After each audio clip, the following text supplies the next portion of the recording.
Hello, ഇന്നും ചക്ക തന്നെയാണ് കേട്ടോ.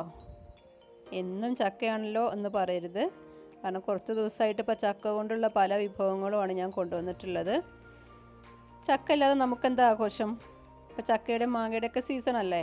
നമ്മൾ ചക്ക മാക്സിമം യൂട്ടിലൈസ് ചെയ്യണം. ചക്ക കൊണ്ട് ഡിഫറെൻ്റ് ആയിട്ടുള്ള എന്തെങ്കിലുമൊക്കെ ഉണ്ടാക്കിക്കൊണ്ടിരിക്കണം. ഇന്ന് ഞാൻ ചക്ക എരിശ്ശേരി ആയിട്ടാണ് വന്നിട്ടുള്ളത്. നിങ്ങൾക്ക് കണ്ടാൽ തന്നെ മനസ്സിലാവും, നല്ല ടേസ്റ്റിയാണ്. എല്ലാവരും ഒന്ന് ട്രൈ ചെയ്ത് നോക്കുക. ചക്കയല്ലേ എന്ന് വിചാരിച്ചിട്ട് മോശമാക്കണ്ട, നല്ല ടേസ്റ്റിയാണ്. ട്രൈ ചെയ്ത് നോക്കുക കേട്ടോ. ഇതിന് വേണ്ടിയിട്ട് ഞാൻ ചക്ക അരിഞ്ഞ് വെച്ചിട്ടുണ്ട്. പിന്നെ ചുള എടുക്കുന്നതും അങ്ങനെയൊന്നും കാണിക്കുന്നില്ല, കാരണം എല്ലാവർക്കും അറിയാം ചക്ക ചുള എടുക്കാനും അരിയാനും ഒക്കെ. ചെറുതായിട്ട് ഇങ്ങനെ അരിഞ്ഞിട്ടുണ്ട്. കുരു വേണമെന്നുണ്ടെങ്കിൽ അതും ചേർക്കാം. ഞാനിപ്പോൾ ഇത് കുക്കറിലേക്ക് മാറ്റിയിട്ടുണ്ട്. കുക്കറിലാണ് വേവിക്കുന്നത്. അതിലേക്ക് 1 ടീസ്പൂൺ മുളക് പൊടി എടുത്തിട്ടുണ്ട്. ചക്ക കുറച്ച് അധികം ഉണ്ട്. 1/4 ടീസ്പൂൺ മഞ്ഞൾപ്പൊടി, പാകത്തിന് ഉപ്പ്, പിന്നെ കറിവേപ്പില. പിന്നെ നമുക്കില്ലാതെ പറ്റില്ലല്ലോ, എന്ത് കാര്യത്തിനും കറിവേപ്പില നല്ലതാണ്.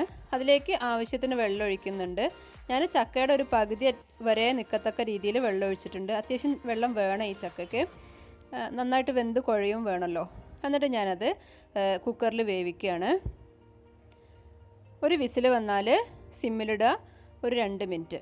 അതിലേക്ക് പിന്നെ നമ്മളത് വേവാൻ വെച്ചിട്ട് തേങ്ങ അരക്കുകയാണ്. 1 കപ്പ് തേങ്ങ അത്യാവശ്യം വേണ്ട ഒരു ഐറ്റമാണത്.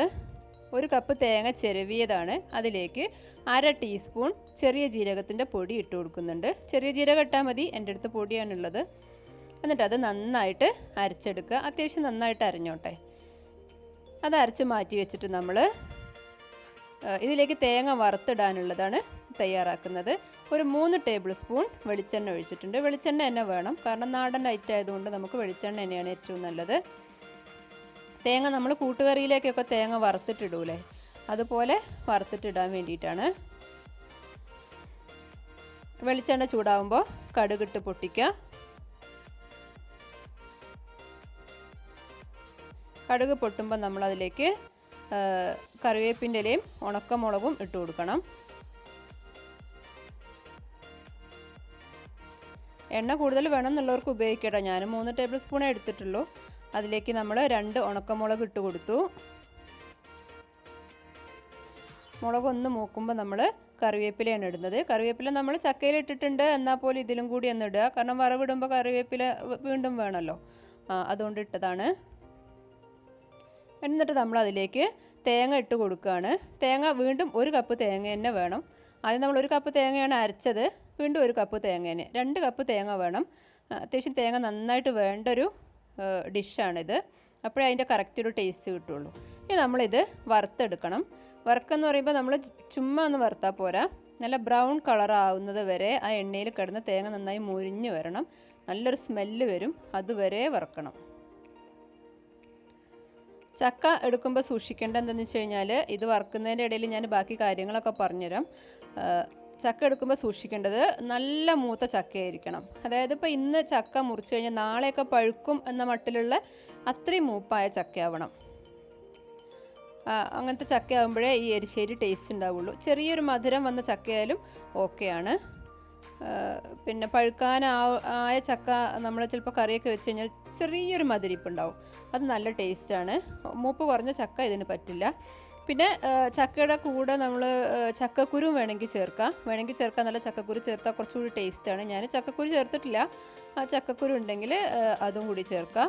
ഇപ്പോൾ തേങ്ങ ഒരുവിധം വറവായി വരുന്നുണ്ട്. നല്ലൊരു സ്മെല്ലാണല്ലോ, തേങ്ങ വറുക്കുമ്പോൾ വല്ലാത്തൊരു സ്മെല്ലാണ്. നല്ല എണ്ണ ഒഴിച്ചിട്ടാണ് വറുക്കുന്നതെങ്കിൽ നല്ലൊരു സ്മെല്ലാണ്. മാത്രമല്ല കറിവേപ്പിലയൊക്കെ ഇട്ടിട്ട് വറുക്കുമ്പോൾ നല്ല സ്മെല്ലാണ്. ഇപ്പോൾ ഇതവർ ഏകദേശം ആയി വന്നിട്ടുണ്ട്. നല്ല ബ്രൗൺ കളറാവണം. നമ്മൾ പിന്നെ ഇത് അരക്കുകയൊന്നും ചെയ്യണ്ട, വെറുതെ ചക്കയിലേക്ക് ഇട്ട് കൊടുക്കാനാണ്. ഇതിങ്ങനെ വറുത്ത് മാറ്റി വെച്ചിട്ട് നമ്മൾ കുക്കറിൽ ഇപ്പോൾ ചക്ക വേവായിക്കൊണ്ടിരിക്കുകയാണ്. അപ്പോൾ ആ സമയം കൊണ്ടാണ് നമ്മൾ തേങ്ങ വറുത്ത് റെഡിയാക്കുന്നത്. ഇപ്പോൾ ഇതാ ചക്ക വെന്തു. ഞാനത് വേറൊരു പാത്രത്തിലേക്ക് മാറ്റി. കുറച്ച് വെള്ളമൊക്കെ അതിലുണ്ട്, കുഴപ്പമില്ല. ഇനി അത് നന്നായിട്ടൊന്ന് ഉടച്ചു കൊടുക്കണം. തവി വെച്ചിട്ട് ഉടച്ചാൽ മതി, അതല്ലെങ്കിൽ കുക്കറിൽ കുറേ സമയം കിടന്നാൽ തന്നെ ഉടയും. അപ്പോൾ നമ്മൾ ഉടച്ചു കൊടുക്കുമ്പോൾ ആ വെള്ളമെല്ലാം അതിലങ്ങ് ചേർന്നോളൂ. നന്നായിട്ട് ഇളക്കിയിട്ട് അതൊന്ന് ഉടച്ചു കൊടുക്കുക. തേങ്ങ വറുത്തത് നമ്മൾ മാറ്റി വെച്ചിട്ടുണ്ട്. ഉപ്പൊക്കെ പാകമാണോ നോക്കുക.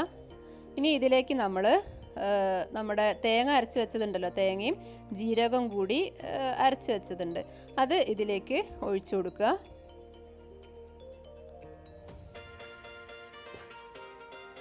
കൂടുതൽ വെള്ളം വേണമെന്നുണ്ടെങ്കിൽ ഒഴിച്ചു കൊടുക്കുക. കാരണം ചക്കയാണല്ലോ, അത് എരിശ്ശേരിയൊക്കെ റെഡിയായി ഒന്ന് ചൂടാറുമ്പോൾ നന്നായിട്ട് കുറുകി പോകും. അപ്പോൾ അതിനും കൂടിയുള്ള വെള്ളം നമ്മൾ ഇപ്പോഴേ ഒഴിച്ചു കൊടുക്കണം.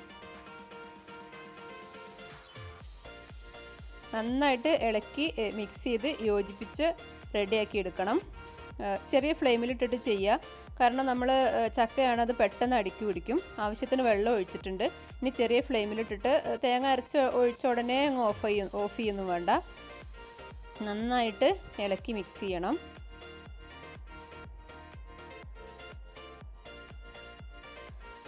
നമ്മൾ പിന്നെ എനിക്ക് തോന്നുന്നു ചക്ക കൊണ്ട് നമ്മൾ വേറെയും കറിയൊക്കെ വെക്കാറുണ്ട്. അതിലൊക്കെ എനിക്ക് ഏറ്റവും കൂടുതൽ ടേസ്റ്റി ആയിട്ട് തോന്നിയത് ചക്ക എരിശ്ശേരിയാണ്. വേറെ കറിയൊന്നും വേണമെന്നില്ല ചോറുണ്ണാൻ, വളരെ ടേസ്റ്റിയാണ്. നമുക്ക് കാണുമ്പോൾ തന്നെ മനസ്സിലാവും, കാണാൻ തന്നെ ഒരു ഇതാണ്. ഞാനിതിലേക്ക് ഒരു ടീസ്പൂൺ പഞ്ചസാര ഇട്ട് കൊടുക്കുന്നുണ്ട്. അത് വേണമെന്നുള്ളവർക്ക് ചേർത്താൽ മതി, നിർബന്ധമൊന്നുമില്ല. ചെറിയൊരു മധുരിപ്പ് വരാൻ വേണ്ടിയിട്ടാണ്. നമ്മളിപ്പോൾ കൂട്ടുകറിയിലൊക്കെ ശർക്കര ഇടൂലേ, അതുപോലെ ഒരു ടീസ്പൂൺ പഞ്ചസാര ഇട്ട് കൊടുത്തിട്ടുണ്ട്. ഇത് നല്ല മൂത്ത ചക്കയായിരുന്നു കേട്ടോ. അതായത് അത് രാവിലെ മുറിച്ച് ചക്ക എരിശ്ശേരി ഉണ്ടാക്കി വൈകുന്നേരം ആയപ്പോഴേക്കും അത് പഴുത്തു. അങ്ങനെ അത്രയും മൂത്ത ചക്കയായിരുന്നു. അങ്ങനത്തെ ചക്ക ആകുമ്പോഴേ ഇത്രയും ടേസ്റ്റ് കിട്ടുകയുള്ളൂ. മധുരം വേണ്ട എന്നുള്ളവർക്ക് അത് ഒഴിവാക്കും ചെയ്യാം. അപ്പോൾ നന്നായിട്ട് തിളച്ച് വന്നാൽ നമ്മൾ വറുത്ത് വെച്ചിരിക്കുന്ന തേങ്ങ അതിലേക്ക് ഇട്ട് കൊടുക്കുകയാണ്. അത് ഇടുമ്പോൾ തന്നെ ശരിക്കും നല്ലൊരു സ്മെല്ലാണ്. വറുത്ത തേങ്ങയും പിന്നെ ചക്കയൊക്കെ കൂടി ചേരുമ്പോൾ മിക്സ് ചെയ്യുമ്പോൾ നല്ലൊരു സ്മെല്ലാണ്. ഇനി കൂടുതൽ സമയം തീ കത്തിക്കണം എന്നില്ല, ഫ്ലെയിം ഓഫ് ചെയ്യാം. ആ വറുത്ത തേങ്ങ അതിലിട്ടിട്ട് നന്നായിട്ടൊന്ന് മിക്സ് ചെയ്തെടുക്കുക. അപ്പോൾ നമ്മൾ വറവിടലും തേങ്ങ വറുത്തിടലും എല്ലാം കൂടി ഒറ്റ ഇതിൽ കഴിഞ്ഞു. നന്നായിട്ട് മിക്സ് ചെയ്യുക എന്നുള്ളൊരു ജോലി മാത്രമേ ഉള്ളൂ. ഇപ്പോൾ ചക്ക എരിശ്ശേരി റെഡി ആയി കഴിഞ്ഞു. ഞാനത് സെർവ് ചെയ്തു. അതിൻ്റെ മുകളിൽ ഞാൻ വെറുതെ കുറച്ച് കറിവേപ്പിലേക്ക് ഇങ്ങനെ വറുത്തത് ഇട്ട് കൊടുത്തതാണ്. നല്ല ടേസ്റ്റിയാണ്, നല്ല ഹെൽത്തിയാണ്. അപ്പോൾ എല്ലാവർക്കും നമ്മുടെ വീട്ടിൽ തന്നെ ഭൂരിഭാഗം ആൾക്കാർക്കും ചക്ക ഉണ്ടാവും. ചക്കയുടെ സീസണാണ്. ചക്ക കൊണ്ട് വ്യത്യസ്തമായ വിഭവങ്ങൾ ഞാൻ 2 വീഡിയോ ഇതിൻ്റെ മുമ്പ് ചെയ്തിട്ടുണ്ട്. ചക്ക കൊണ്ടും അതുപോലെ ചക്കക്കുരു കൊണ്ടൊക്കെ ചക്ക വരട്ടുന്ന വീഡിയോ ചെയ്തിട്ടുണ്ട്. ഇതിലിപ്പോൾ എന്തെങ്കിലും അഭിപ്രായം ഉണ്ടെങ്കിൽ കമൻറ്റ് ചെയ്യുക. ഇഷ്ടമായ ചാനൽ സബ്സ്ക്രൈബ് ചെയ്യുക. താങ്ക്